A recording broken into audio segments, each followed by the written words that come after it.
far as your post-college plans, did you have an eye on the league, or were you looking across the water, or were you thinking, man, I'm going into the workforce? What were your thoughts as you were graduating and finishing up? Yeah, no, I mean, I definitely wanted to play.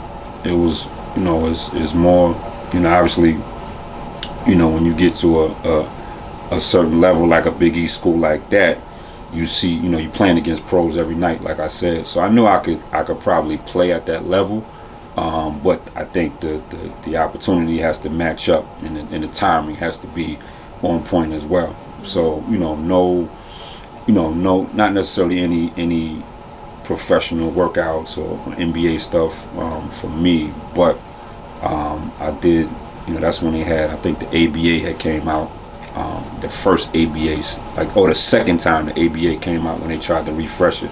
I played, I did a try, I went to a tryout for that. USBL was still going back then. So it was a couple of different professional leagues. I went to tryouts and stuff like that, but I ended up going overseas and playing in France.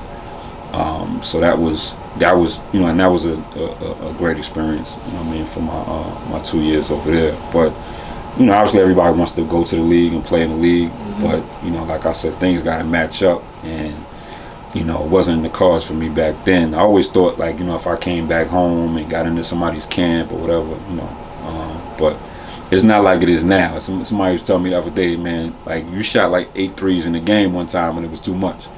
He said, if you grew up in the wrong era. He said, now, you know, I mean, the way you shot, you know, 10, 12 threes in the game is like, you know, that's standard. No more attempts, So, and, you know, I was always like top 3 in the Big East in 3-point shooting percentage and stuff like that. So I could really shoot it. So, you know, that was my thing. But they weren't really looking for that. No, they wasn't. Back then. You know what I mean?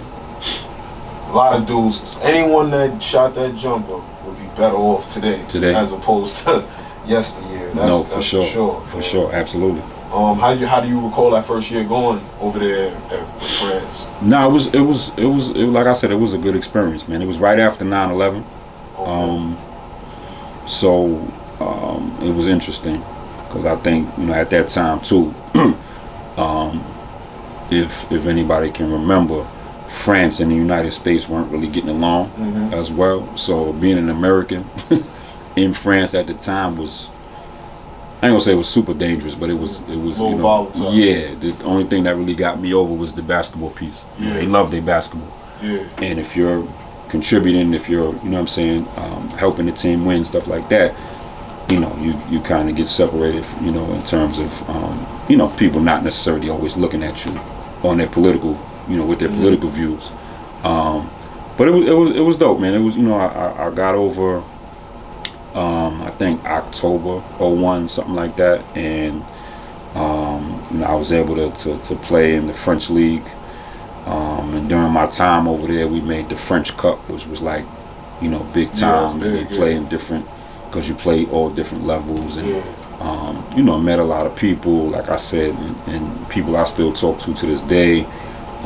You know, got to you know, immerse myself in, you know, like some of the French culture, and, you know, travel, and, you know, you know, I always tell guys, man, if you got a chance, especially when you're young, you know, everything is not always about the NBA, man, and you know, if you can get out of the country, do it, because you get to see how other people live. You know, you get to see how they eat, you know what I mean, different foods and different places that you can go and just meet people. A lot of guys, I see a lot of guys, like, they struggle with the adjustment overseas, beyond even the barrier, the language barrier, the style of play, the selflessness that they play with, the 2 days of practice, the food, the fact that your coach can mother F you and ain't nobody saying nothing to him about it, like we do in America. Can you speak to that? Because there's a lot of dudes who are talented dudes that plane ticket is getting bought for them to come back home after the second game of the year. And they saying it's BS, it's this, it's that. But nah, it's you, buddy. You know, when in Rome, do as the Romans. So if you don't mind, Coach, could you speak on that and how dudes should adapt when they heading over to that continent? Yeah, no, I think once again, you have to have good people in your circle, and when you go overseas, not necessarily, obviously you can't bring everybody with you, but you have to have those conversations because it's a business, and you have to. I think you got to understand that when it's a business, you use the term "when in Rome, do as the Romans do," but like you have to adjust how you think, because now you might be thousands of miles away from home, but you're playing against, or you got guys on your team that are from that country or from that city or whatever the case may be. They've been there, they have families, they've got kids. You're coming over maybe as a 21, 22-year-old kid or young man, and you're competing, right? You're competing to keep your spot. And once again, if you don't do the right things, you can get sent home in a minute, like you just said. So I think trying to keep a positive attitude and making a conscious effort to adjust, because once again, I'm this is it. This is the real world. Mm-hmm. So if I don't adjust and they send me home, and this was my only opportunity, where am I going now? And just like coaches talk to coaches, owners talk to owners, people that run teams talk to. So if you get blackballed, then you could be in for a long, next couple years or whatever the case may be. So you wanna try to play the game as much as possible, and by that I mean adjusting and conforming, right, to a certain degree, extent, right? Yeah, because it's about the business, and if you don't follow the script, man, you could be out of there in no time. Yes, sir.